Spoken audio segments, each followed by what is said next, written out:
미디어가 전하는 이슈에 대한 다양한 분석과 팩트체크까지 바로 보고 뒤집어 보고 꼭꼭 씹어보기 위한 미디어 비평 프로그램 열린 라디오 YTN. 네, 한 주간 뉴스를 꼭꼭 씹어보는 시간 미디어 비평입니다. 오늘은 뭉클 미디어 인권연구소 김원경 소장과 전화 연결돼 있습니다. 오늘 가져오신 소식, 고 박지선 씨의 사망 관련 보도 내용이죠? 네네. 사실 그동안 제가 이 자살보도 가이드라인 이야기를 참 여러 번 했습니다. 네. 많이 했다는 사실 자체가 참 참담하고 계속 이렇게 비슷한 문제가 반복되는 현실도 더 참담하다라는 생각인데요. 말씀하신 것처럼 개그맨 박지선 씨의 죽음과 그에 대한 현재 부적절한 언론 보도가 너무나 많아서요. 이 이야기를 해보려고 합니다. 네, 우선 조선일보가 고 박지선 씨의 유서를 단독이라는 타이틀로 공개한 내용을 말씀하시는 거죠? 네. 조선일보가 지난 3일에 박지선 씨 어머니가 작성한 것으로 보이는 노트 한 장짜리 메모가 남겨져 있었는데 네. 이것을 가지고 유서성 메모다라고 하면서 자신들이 단독 취재했다라고 하며 보도를 했어요. 네. 조선일보의 이 보도 제목에는 맨 앞에 단독이라고 꺽쇠로 되어 있었고요. 박지선 엄마 유서라는 제목이에요. 그리고 그 다음 내용은 제가 구체적으로 말씀을 드리지 않겠습니다. 박지선 엄마가 이러이러한 뜻으로 돌아가셨다라는 식의 내용이죠. 네. 이 보도는 중간에 보면은요, 본지 취재를 종합하면이라고 써 있거든요. 그리고 이 메모에는 어떤 내용이 담겼다라고 한다라고 기술되어 있습니다. 담겼다더라. 네. 그렇죠. 그냥 아주 적나라하게 말하면 그냥 카더라예요. 그렇죠. 그러니까 담겼다가 아니고요. 기자가 본인이 직접 본 게 아니고 담겼다고 한다라고 써 있는 거죠. 네. 취재진이 직접 본 내용도 아니고 누군가에게 취재한 바를 이렇게 이제 굳이 옮긴 건데요. 네. 좀 사실은 애초에 이런 취재를 들었다 하더라도 말하지 말았어야지 되고요. 저는 지금 생각하는 건 이 말을 누군가가 어떤 경찰이나 누군가가 해줬다면은 그것도 매우 부적절했다라고도 생각합니다. 그래요. 저도 네. 이 기사를 봤는데 이 온라인상에서는 조선일보의 이런 보도를 비판하는 댓글이 아주 많더군요. 일단 네. 고인에 대한 예의가 아니다라는 건데 사실 이게 유가족들한테도 참 고통을 주는 무례한 짓이고 네. 예. 또 가슴에 소금을 뿌리는 짓인데 자살보도 가이드라인에도 부적절했던 거죠? 그렇죠. 자살보도 가이드라인 정말 여러 번 얘기했는데요. 네. 우리 자살보도 가이드라인은 두 가지 버전이 있습니다. 한국기자협회가 2004년 10월에 한국자살예방협회와 같이 공동으로 간단하게 만들었는데 이게 좀 짧았는지 너무 짧아서 내용이 간단해서 그랬는지 아무튼 잘 지켜지지 않으니까 2013년에 자살보도 권고기준이라는 것을 다시 만들었습니다. 네. 그리고 이걸 만든 이후에도 계속 제대로 지켜지지 않아서요. 두 번이나 업데이트를 해서 지금은 2018년에 발표한 자살보도 권고기준 3.0 버전이 있습니다. 네. 예, 근데 이렇게 언론인뿐만 아니라 우리 국민 모두가 이 자살보도 권고기준 3.0을 좀 숙독하시고 자신이 쓰고 있는 기사, 말 이런 것이 부합한가를 항상 검토하고 되돌아봤으면 좋겠다라는 생각이고요. 네. 그런 측면에서 오늘 조선일보 보도를 자살보도 권고기준 3.0에 따라서 어떤 문제가 있는지 좀 짚어보겠습니다. 네. 네, 먼저 유서 공개를 하지 말라라는 기준을 어겼습니다. 자살보도 권고기준 3.0에서 3조 자살 사건을 보도할 때에는 고인의 인격과 유가족의 사생활을 존중합니다라고 하고 있습니다. 그리고 사항에서는 유서와 관련된 사항을 보도하는 것은 최대한 자제합니다. 고인과 유가족의 사생활을 보호하고 자살의 미화를 방지하려면 유서와 관련된 사항은 되도록 보도하지 않습니다라고 강조하고 있어요. 네. 이 항 전체를 조금 더 설명드리고 싶은데요. 1항에서는 유가족의 심리 상태를 고려해서 세심하게 배려해야 한다.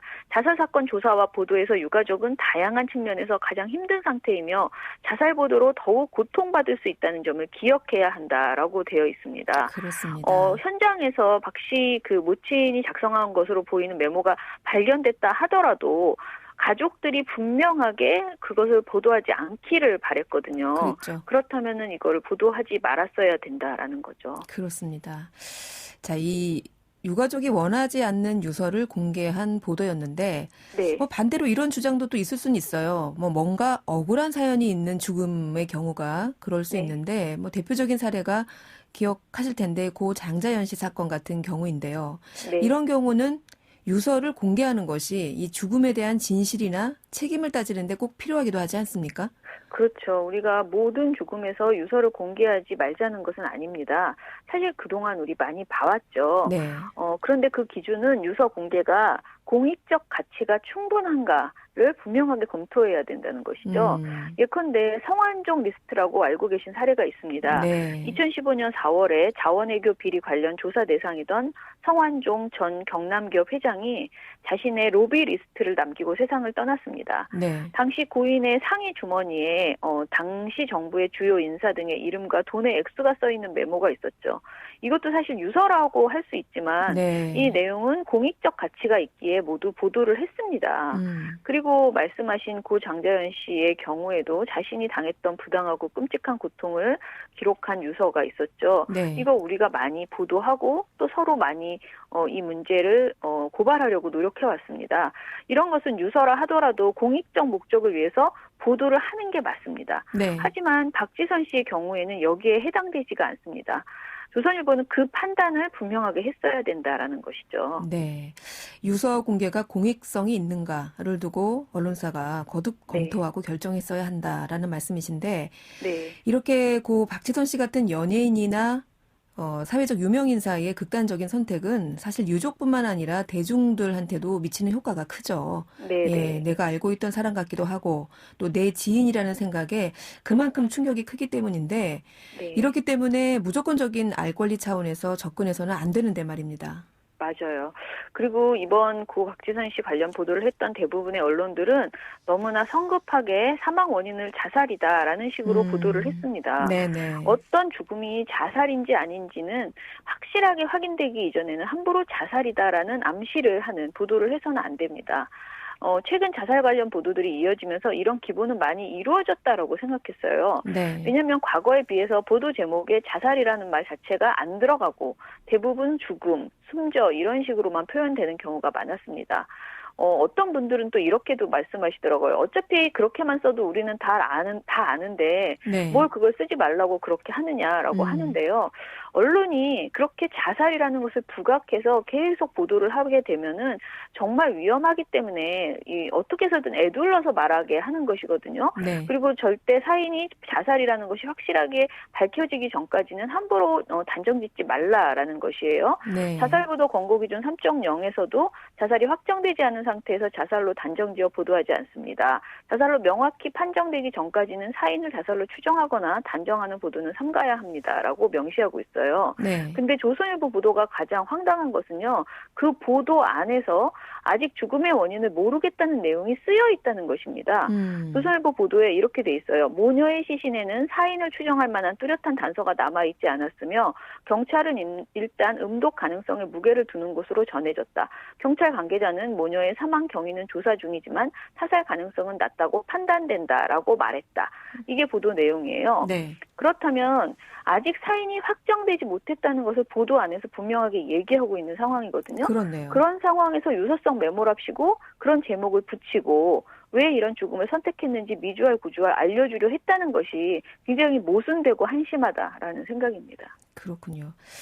죽음의 동기를 성급하게 추정해서는 안 된다 이렇게 말씀해 주셨는데 네. 또 한 가지 이번에 언론 보도를 보고 느낀 점은 아니 왜? 무엇 때문에? 라는 그 사망 동기에 대한 섣부른 추정입니다. 네. 예, 사실 누구나 이런 유명인의 갑작스런 사망 소식을 듣게 되면 왜 그랬대? 라는 물음을 떠올리죠. 네, 그렇게 네. 마련인데 그렇다고 해서 원인을 함부로 보도해서도 안 되지 않습니까? 맞아요. 그 자살보도 권고기준 3.0에서 구체적인 자살 방법, 자살 동기를 단순화한 보도는 매우 위험합니다. 자살은 단순화하기 어려운 복잡한 요인들로 유발됩니다.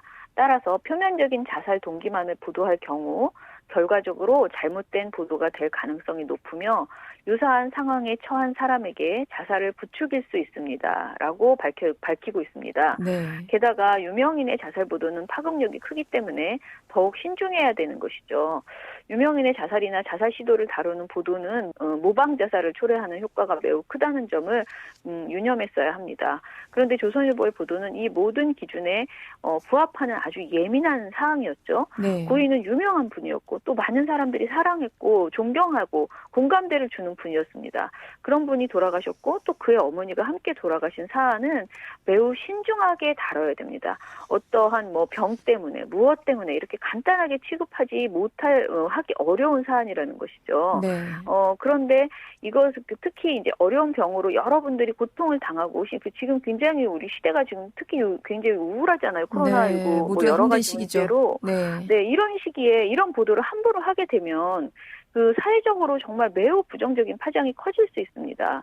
그래서 이번 보도는 그러니까 유가족에게 예를 다하는 것은 물론이고 이 사안으로 인해서 2차, 3차로 사회적 불행이 생기지 않도록 극도로 유의했어야 하는 사안이었는데 그것을 지키지 못했다라는 생각입니다. 네, 지금까지 짚어주신 내용들을 좀 제가 정리해드리면 네. 일단 유서 공개로 그 유족의 사생활 침해 가능성, 또 공익에 이게 과연 부합했나, 네. 또 죽음의 원인을 너무 빨리 자살로 몰아가지는 않았나, 모방 자살의 위험성을 간과한 것은 아닌가, 이렇게 좀 몇 가지 짚어주셨는데 네. 이후에 다른 언론들 보도는 어떻게 보셨어요? 조선일보 보도 이후에 몇몇 매체가 뒤따라서 유서 내용을 기사화했고요. 무책임한 보도들이 이어졌습니다. 그중 하나가 고인이 앓고 있던 병에 대해서 초점을 맞춰서 보도하는 것인데요. 다수 언론이 이 병에 대해서 집중하자 11월 3일 해당 병명은 종일 실시간 검색어 상위권을 차지했다고 합니다. 그리고 조선일보가 해당 보도 이외에도 고인의 질병에 초점을 맞춘 보도를 연달아서 계속 냈거든요. 다른 언론사들도 비슷하게 과거 고인의 병으로 힘들어했다라는 내용까지 끄집어내서 상세하게 보도하는 일종의 어뷰징 보도들이 이어졌습니다. 네. 근데 보도 제목도 정말 좀 답답한데요. 이데일리의 11월 3일 박지선 생전 호소한 땡땡땡땡 그러니까 병이에요. 네. 땡땡 얘기 나오면 운다라는 제목. 또 여선주성에서는 고 박지선 괴롭혔던 땡땡땡 증상은 헬스조선에서는 박지선 사망 지병 땡땡땡 어떤 질환이길래 이런 제목이었습니다. 특히 저는 그 헬스조선의 보도에서 박지선이 평소 앓던 모모 질환으로 고통을 받았다는 사실이 알려지면서 이 병에 대한 관심이 쏠리고 있다. 박 씨의 지병이었던 모는 어떤 질환일까? 라면서 그 질병을 논란거리나 화제거리로 삼는 네. 그런 보도들이 이어졌는데요. 저는 이것에 대해서 뭐라고 해야 될까? 그냥 화제거리나 되니 돈이나 벌어보겠다라는 심정으로 아무 것이나 마구 써제끼는 것 아닌가 해도 너무하네 이런 생각이 들었습니다. 네, 저희가 미디어 비평을 통해서 여러 차례 사실 비슷한 얘기를 했는데 네. 또 한 번 죽음을 통해서 클릭 장사를 한 언론들이네요. 그렇죠. 오죽하면은 한겨레가 지난 4일에 조선일보 관련해서 사설을 썼더라고요. 네. 사설 내용을 좀 읽어드리고 싶은데요. 이번에도 대다수 언론이 유서 공개를 자제했는데 조선일보가 유독 단독을 붙여서 보도한 것은 조회수를 올리기 위한 클릭 장사라는 비판을 피할 수 없다. 네. 조선일보 누리집에는 이 기사를 비롯해 박 씨 자살 관련 기사가 150개 가까이 올라와 있다. 정말 이래도 되는 건지 묻지 않을 수 없다. 언론 윤리는 아예 휴지통에 처박은 듯하다라고 썼습니다. 근데 저는 이런 현실은 요즘 유튜브에서도 마찬가지 아닌가. 그래서 참 그것도 안타깝습니다. 다시 한번 강조하는데요. 언론은 자살 관련 보도를 할 때 매우 신중해야 되고 과도하게 보도하거나 선정적으로 보도하는 것은 유가족의 슬픔을 배가하고 그리고 그분들에게 매우 무례한 것이고요. 무엇보다도 모방 자살을 부르는 원인이 됩니다. 특히 유명인의 극단적 선택은 더욱더 그렇습니다. 그렇기 때문에 이제 기존 언론들은 물론이고 이제 유튜브에서 정말 많은 사람들이 1인 미디어로 활동하는데요. 네. 모두가 자살보도 권고 기준을 어기지 않는 그런 미디어를 만들 수 있도록 좀 속독해 주셨으면 좋겠습니다. 네. 사실 요즘에는 유튜브나 SNS 덕분에 모두가 사실 미디어 생산자잖아요. 맞아요. 네. 네네.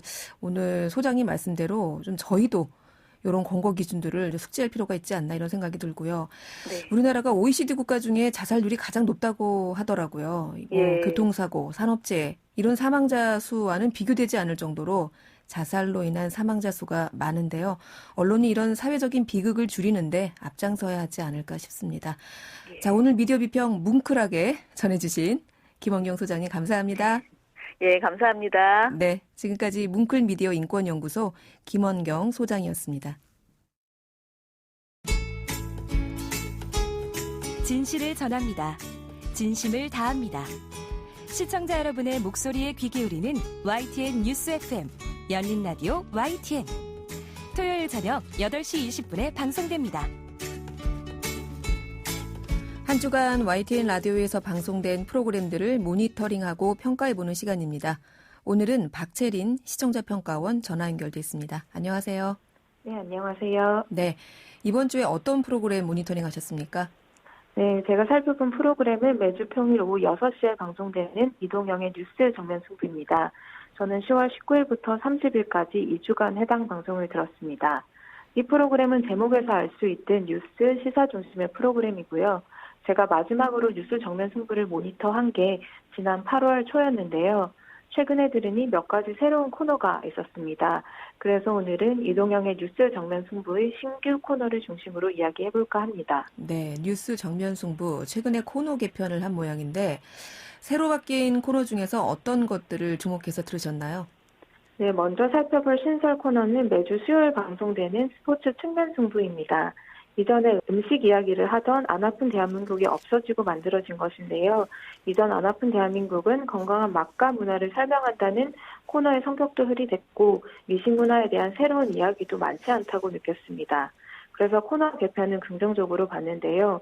신규 코너 스포츠 측면 승부는 한 주간의 스포츠 이슈를 가지고 비전문적으로 털어보는 시간이라는 명확하고도 흥미로운 콘셉트를 갖고 있어서 기대가 됐는데요.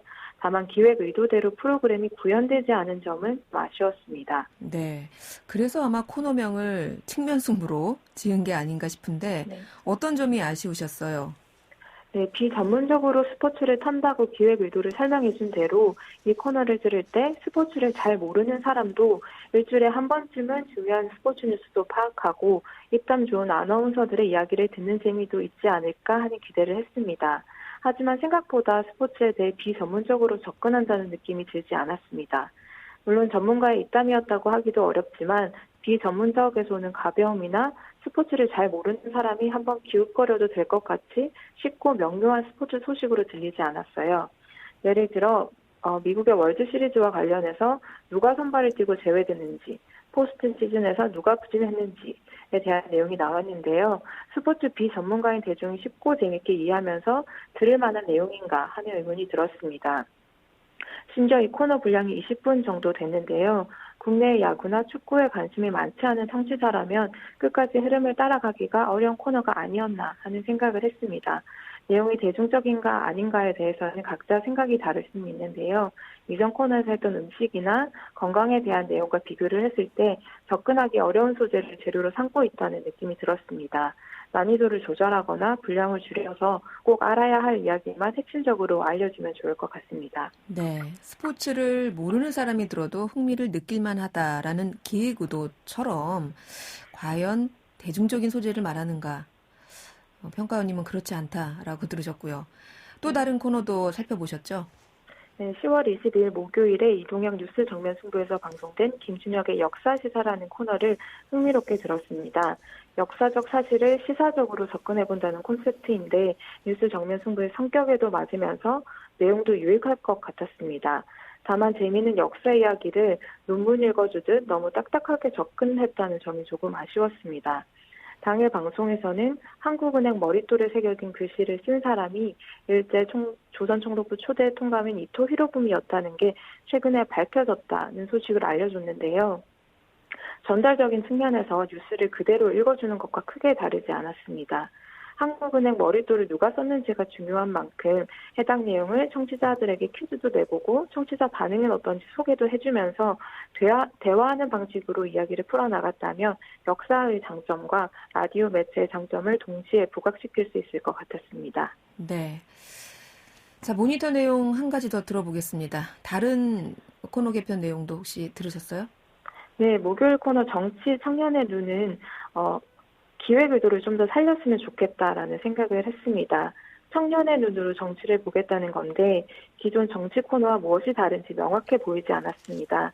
출연자들이 청년회에 속한다고 볼 수는 있겠지만 청년을 내세울 만큼 청년을 대변하는 사람들로 보이진 않았습니다. 이준석 전 통합당 최고위원은 기존 정치 프로그램에 워낙 많이 출연했다 보니 기성 정치인 같은 느낌이 들기도 했습니다. 네, 이준석 전 최고위원이 정치에 입문한 지는 어느새 10년 차가 됐더라고요. 예, 이제는 뭐 기성 정치인이 돼버린 출연자와 청년 정치를 이야기하는 게 과연 설득력 있을까? 그렇군요. 네, 오늘은 이동영의 뉴스 정면 승부에 대한 시청자 평가원의 의견 들어봤습니다. 오늘 말씀 고맙습니다. 네, 감사합니다. 네, 지금까지 박채린 시청자 평가원이었습니다.